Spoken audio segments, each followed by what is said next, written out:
Good afternoon, everyone. As Jason already mentioned, I'm Shire Feingold', and I'm a senior English major, music minor.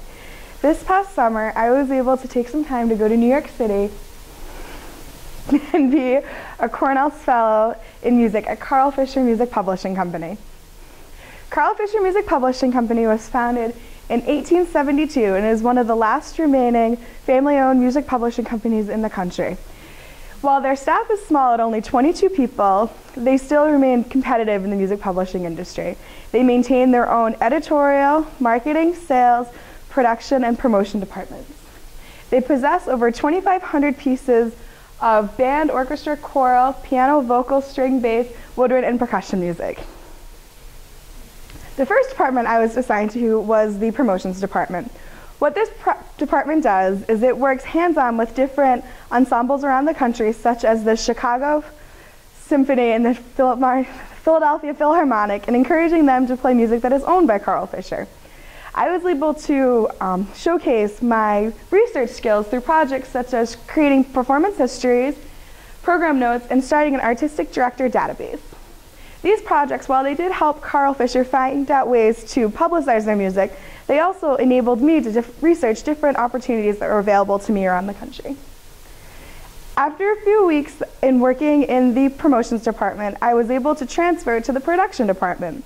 What the production department does is it produces the different sheet music that Fischer will eventually give to consumers that they will rent or buy.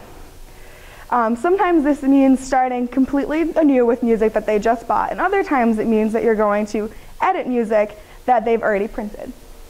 My first project that I worked on when I started in this department was creating a Christmas songbook. What this meant is I had to get all the music together that was going to be in this songbook and lay it out. I found that my experience that I've had as an editor on Open Field was very helpful in this. I was very comfortable reading through the different things, looking for errors in them. My skills as an English major were featured when I was asked to write the summary for the back of the book. After that project was completed, I spent the remainder of the summer working on Jason Eckhart's music. He was a new composer to Fischer, so his music had to be set up and get prepared to print from scratch. So what they would do first is they would take his original scores that he submitted to Fischer when they accepted it, and we would input that into the computer system. From there, we would put it into Finale so that we could make sure that everything was set up the way that all of Fischer's music is set up. There's a certain template in the way that they like their music to look when they send it to print. After it's done in Finale, it's put into InDesign for any last-minute editing.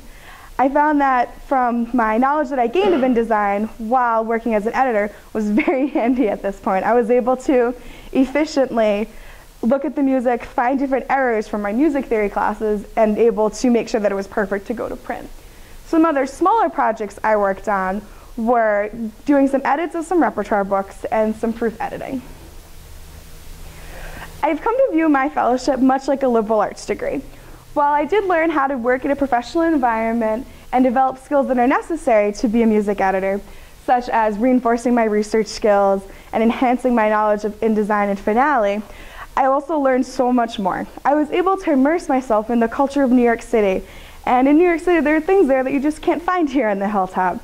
I was able to be a part of Columbia Summer Winds, which is an ensemble of different musicians around New York City who get together and perform in the different parks. There I got to work and play right next to professional musicians and people who were in the different universities, so that was really awesome. I also made sure that I went to as many museums as I could and went to as many performances. So I was able to really immerse myself. So much like my liberal arts degree that I'm getting from Cornell, I view my fellowship as something that really helped me immerse myself in a variety of cultures. My fellowship has had an academic and a professional impact on me. I was able to apply many of the things that I've learned from my Cornell education, such as my knowledge from my various theory classes and the experience I've gained from Open Field. I also, through the fellowship, realized that what I want to do after Cornell is be a music publishing editor. Having this focus on what I want to do will help me in my remaining time at Cornell, being able to focus the things that I do here. Also, when applying for graduate programs, I'm able to narrow down what programs I want to go to that'll help me be competitive in the music publishing industry. Professionally, I was able to begin creating contacts in the music publishing industry, as well as research different performance opportunities that are available to me. Last spring, when I was accepted into the Fellows Program, I was an uncertain junior who had no idea what life after Cornell had for her. Returning to campus this fall, I'm now an eager senior who knows that I want to pursue a career in music publishing. I am a senior with a plan. Because of the Cornell's Fellow Program, I am confident in knowing that I want to be a music publishing editor. I'd like to take this moment to thank my on-site supervisor, Stacy Frierson, as well as my two faculty sponsors, Don Chamberlain and Jameis Stowell. I would also like to thank the Cornell's Fellows Program for creating an Armstrong Fellow in Music in honor of Blanche and Frank Armstrong. So, thank you, everyone.